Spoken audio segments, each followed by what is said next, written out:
Trump ने आखिरी वक्त पर ईरान पर बड़े हमले रोक दिए, ये निर्णय लिया गया। क्या वजह इसकी आपको नजर आती है और क्या ये सिर्फ अस्थायी विराम है या युद्ध टालने की एक कोशिश? देखिए मोनिका जी, जो हम देख रहे हैं ये एक अस्थाई विराम है। क्योंकि हकीकत ये है, ट्रंप से नेतन्याहू कल मिलेंगे और वो उनके पास एक स्लाइड यानी कि प्रेजेंटेशन लेके जाएंगे जिसमें ये होगा कि पिकेक्स माउंटेन और बाकी न्यूक्लियर साइट्स पे कैसे अटैक किया जाए, इसराइल इसमें क्या भागीदारी निभाएगा और ये कैसे सकारात्मक काम किया जाए। जब ट्रंप ऑफिस में आए, मतलब 2 साल पहले जनवरी में, नेतन्याहू ने कहा मैं 7 स्लाइडें लेके गया, ट्रंप को दिखाई, मैंने कहा फर्दों पर अटैक करना, ट्रंप ने कहा ओके।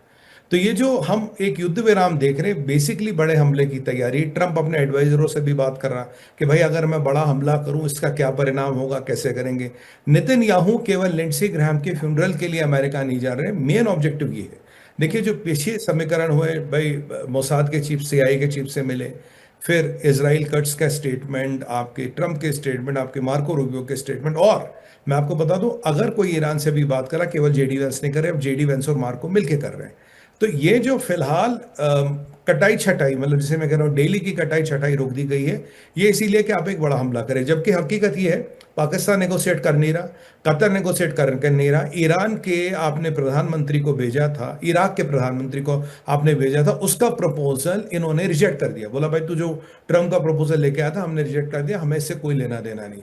अगर हम इन चीजों को अध्ययन करें, ऐसी कोई डिस्कशन या नेगोशिएशन किसी के थ्रू भी नहीं हो रही जो युद्ध विराम की तरफ इशारा करे। बट अगर आपको एक बड़ा हमला करना, कहता है ना कई बार शेर 3 कदम पीछे जाता फिर छलांग मारता है, ये वही वाली परिस्थिति है। क्योंकि देखिए ब्लॉकेड जारी है, अब देखिए आर्थिक प्रतिबंध जारी है, पैसे आपके मिलेंगे नहीं। तो अगर मैं देखूं किसी भी तरह से कोई भी रियायत नहीं मिल रही, और जितना इन्होंने मतलब वीकन करना था रेजिम को उतना कर दिया। 14 दिन लगातार पाउंडिंग के बाद मुझे लगता नहीं बहुत ज़्यादा मिलिट्री टारगेट बचे होंगे। और जो बड़े वाले बच्चे, जैसे पावर प्लांट की हमने बात की थी जो 40% पावर देता है, हमने पिकेक्स माउंटेन की बात की, और 3-4 न्यूक्लियर साइट्स की बात की थी, तो वो टारगेट थे, हैं और रहेंगे। और इसके अलावा आपके फार्स का गैस फील्ड और आपके जो शिराज में पेट्रोकेमिकल कॉम्प्लेक्स है, ये 4 बड़े टारगेट हैं जिन पे अटैक हो सकता है, जिन पे अटैक किया जाएगा। और अगर नेतन्याहू ट्रंप से मिल रहे तो 101% आपको कह रहा हूं किसी कहते हैं ना सुख दुख के समाचार के लिए नहीं मिल रहे, कोई बहुत बड़ी रणनीति करते हैं। और जब ये मिलते हैं, टॉप सीक्रेट मीटिंग इसलिए होती है, वो किसी भी फोन, किसी भी वीडियो कॉन्फ्रेंस या किसी भी सिक्योर्ड लिंक पे ये लोग नहीं करते जी। सुमित जी, अगर न्यूक्लियर साइट्स पर हमला होता है तो क्या आपको लगता है कि ईरान की प्रतिक्रिया और ज्यादा गंभीर हो सकती है? 101% ये अब मान के चलिए, अगर न्यूक्लियर साइट्स पे अटैक होता है, अभी बाय द वे बुशेयर का पावर प्लांट तो अमेरिका ने निकाल दिया, अब मेन है पिकेक्स माउंटेन। पिकेक्स माउंटेन के नीचे सारा माल मसाला, अगर उस पर अटैक हुआ और वो क्षतिग्रस्त हुई, जो होगी अगर अटैक होगा, तो ईरान अपनी पूरी जान लगा देगा वापस रिटेलिएशन करने में। वो चाहे कुवैत पे हो, बहरीन पे हो, किसी पे भी हो। यानी कि उन्होंने ये भी कहा कि आपके बिजली घर, आपके पावर स्टेशन और आपके पेट्रोकेमिकल कॉम्प्लेक्सेस को हम टारगेट करेंगे। इवन जो आपका सऊदी से कुवैत ब्रिज जाता है उसको भी टारगेट करने का उनकी मंशा है। क्योंकि अगर आपने न्यूक्लियर टारगेट कर दिया, देखिए हुआ क्या, न्यूक्लियर आपके पास एक हुकुम का इक्का है जिसके माध्यम से आप दुनिया को और अमेरिका को घुमा सकते। हॉर्मोस आपका लिवरेज हो सकता है, आपका विनिंग बेट नहीं है। आपके मिसाइल चलाना एक वक्त आप जाया कर सकते हो, आप टाइम बाई कर सकते हो, उससे आप जंग जीत नहीं सकते। आप एक चीज से केवल जंग जीत सकते हैं, ये एक चीज से निर्णायक चोट कर सकते हैं, वो है न्यूक्लियर। मैं कल आपके चैनल पे बात कर रहा था कि मुश्तबा खमेनी अभी अपने बाप से 100 गुना स्पीड से न्यूक्लियर बम एक्वायर करना चाहता है। ये अमेरिकन इंटेलिजेंस का इनपुट है, ये मोसाद का इनपुट है। क्यों?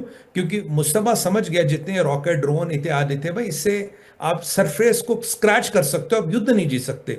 और आपको याद है मोनिका जी, हम तो शायद साल भर से ये बात कर रहे हैं आप और मैं कि ये युद्ध रॉकेटों और ड्रोनों के माध्यम से नहीं जीता जा सकता। आपको ये स्प्योरिटी चाहिए। अगर आपके पास युद्ध जीतने का हुक्म का इक्का है, वो केवल न्यूक्लियर है। अगर आपने न्यूक्लियर का इस्तेमाल नहीं किया, आप ये युद्ध जीत नहीं पाएंगे। और अब जो मुश्तबा खमीनी को लेकर रिपोर्टें आ रही है, तो जो हमें ये भी पता है कि 2 प्रोटोटाइप इनके पास है, P1 P2, जो उन्होंने पाकिस्तान ने AQ खान ने दिए थे, क्या उनको यूज करेंगे? क्या इन्होंने कुछ डर्टी बॉम्ब बनाए? कि एक IRGC का एक दिन अफसर कह रहा था हमारे पास तो कहीं 100 डर्टी बॉम्ब हमने बना रखे। डर्टी बॉम्ब मतलब छोटे आकार का, छोटे इम्पैक्ट का एक एटम बॉम्ब मान लीजिए, 1.5 किलोमीटर के एरिया में काफी इम्पैक्ट कर देता। नॉर्मल आप मिसाइल पे रेडियो एक्टिव मटेरियल डाल के चलाते, मोटा मोटा वो डर्टी बॉम्ब होता है।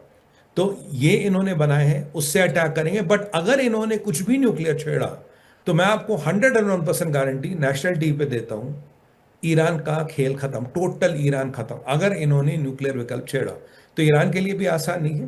पर हाँ, जितनी मिसाइलें विजाइलें सारी झोंक देंगे, बट अल्टीमेटली मिसाइलों से जंग नहीं जीती जाएगी, ये इन्हें भी पता है।